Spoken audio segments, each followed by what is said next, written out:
Halo, perkenalkan kami dari kelompok 12 kelas O mata kuliah akuntansi sektor publik. Pada video kali ini, kami akan menjelaskan tentang sistem akuntansi pemerintahan pusat atau yang lebih dikenal dengan SAPP.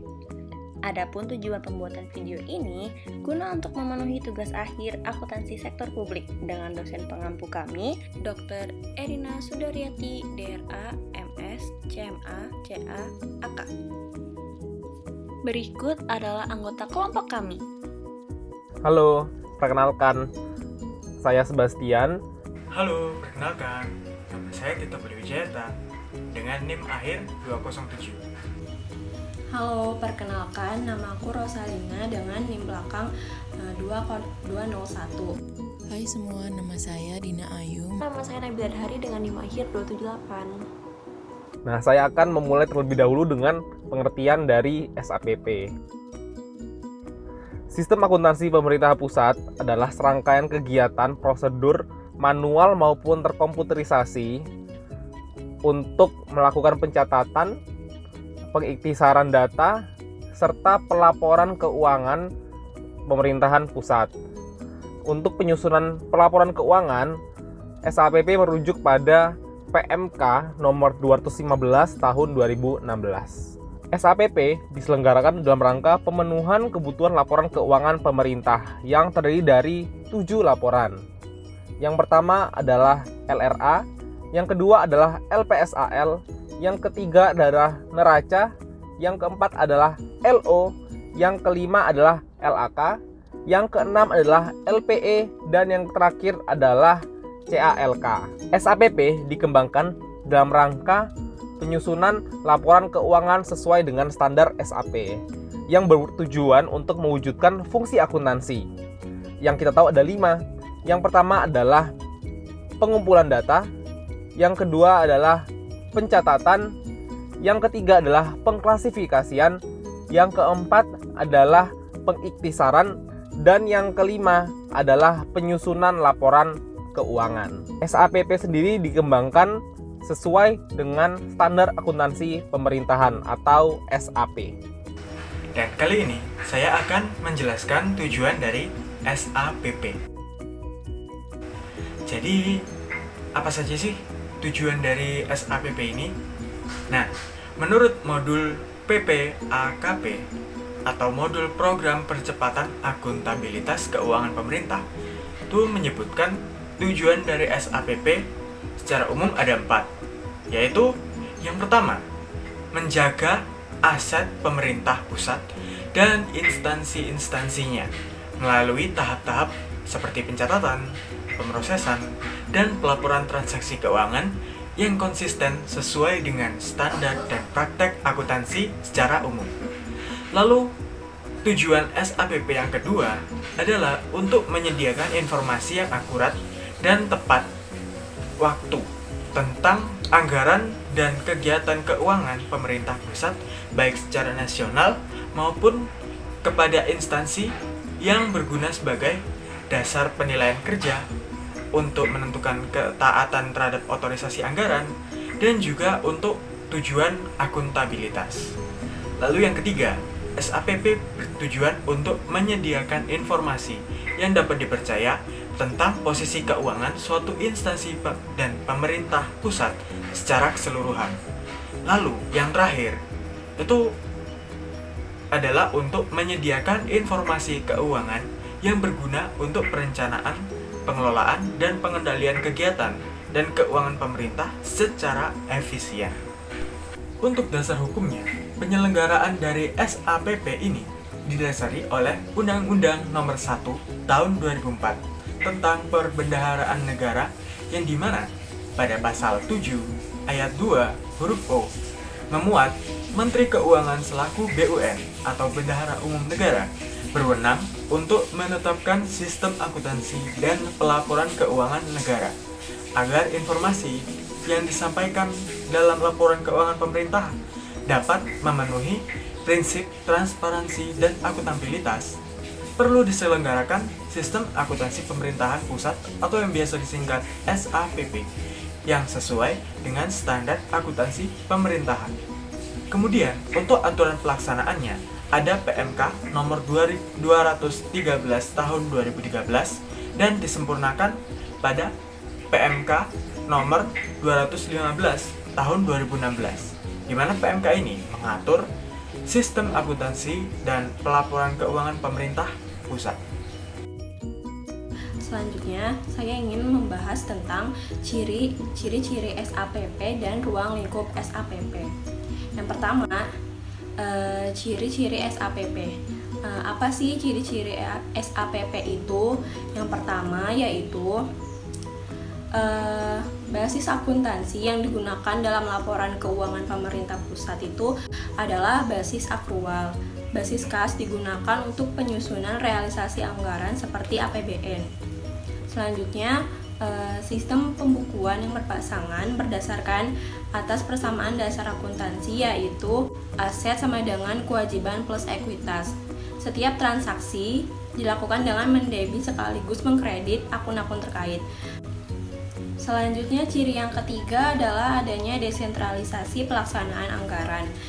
Di sini maksudnya adalah kegiatan akuntansi itu dan pelaporan keuangan entitas dilakukan secara desentralisasi atau secara berjenjang oleh unit-unit akuntansi dan pelaporan keuangan, baik di kantor pusat maupun di daerah.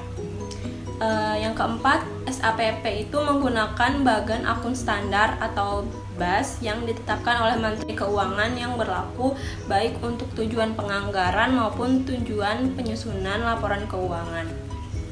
Yang terakhir itu, SAPP mengacu pada standar akuntansi pemerintah atau SAP dalam melakukan pengakuan, pengukuran, penyajian, dan pengungkapan terhadap transaksi keuangan entitas pemerintah pusat. Selanjutnya saya akan membahas tentang ruang lingkup SAPP. Jadi ruang lingkup SAPP adalah pemerintah pusat. Dalam hal ini lembaga tinggi negara dan lembaga eksekutif serta Pemda yang mendapatkan dana dari APBN terkait dana dekonsentrasi, tugas pembantuan dan urusan bersama. Apa sih pengertian dekonsentrasi, tugas pembantuan dan urusan bersama? Dekonsentrasi itu merupakan pelimpahan wewenang dari pemerintah pusat kepada gubernur. Kegiatan dekonsentrasi dibiayai dari APBN dan bersifat non-fisik. Selanjutnya, tugas pembantuan. Dananya juga berasal dari APBN yang dilaksanakan oleh pemerintah daerah dalam rangka pelaksanaan kegiatan tugas pembantuan. Selanjutnya, ada urusan bersama yang dananya berasal dari APBN dan APBD.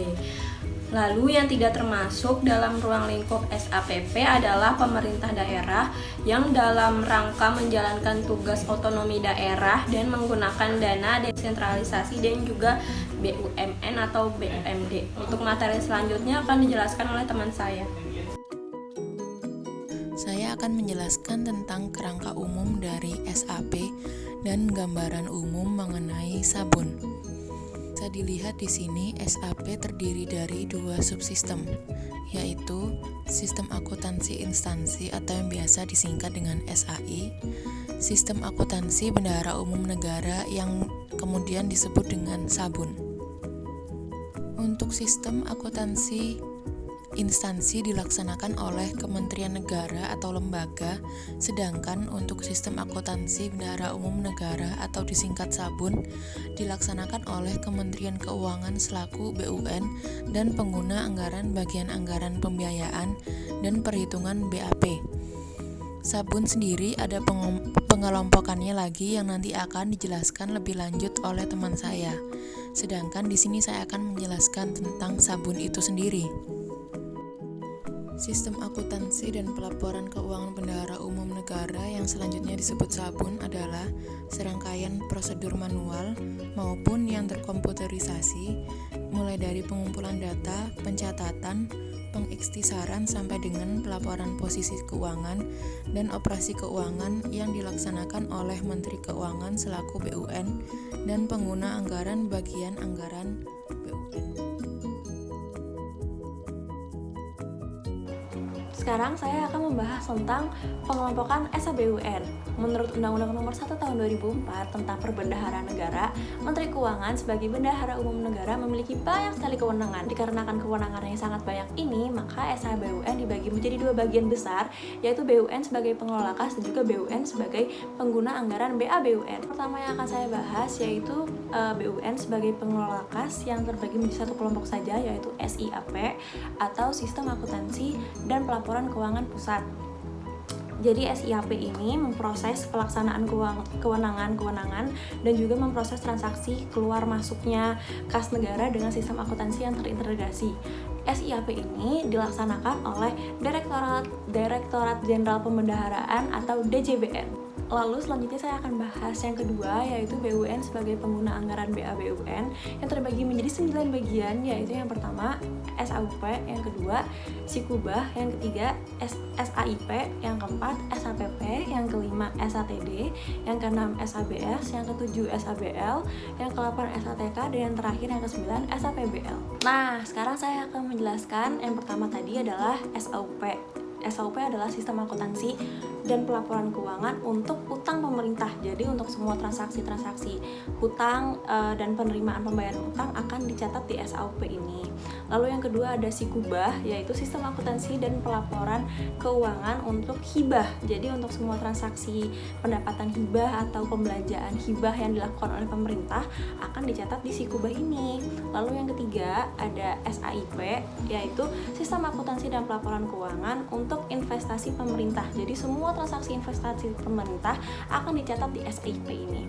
Lalu yang keempat ada SAPP, yaitu penerusan pinjaman pemerintah. Jadi untuk semua transaksi pinjaman pemerintah akan dicatat di sini juga.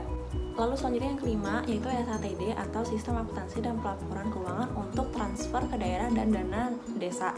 Jadi untuk semua transaksi yang mengenai pengeluaran pemerintah untuk pemberian atau transfer ke desa akan dicatat di sini.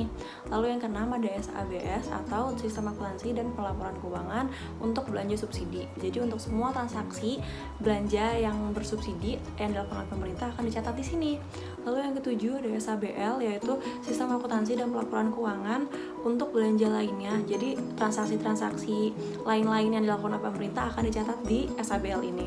Lalu yang ke-8 ada SATK, yaitu Sistem Akuntansi dan Pelaporan Keuangan untuk transaksi-transaksi khusus. Jadi semua transaksi khusus yang dilakukan oleh pemerintah akan dicatat di SATK ini. Lalu yang terakhir yang ke-9 ada SABL, yaitu Sistem Akuntansi dan Pelaporan Keuangan untuk badan lainnya. Jadi untuk transaksi-transaksi pelaporan badan lainnya akan dicatat di sini.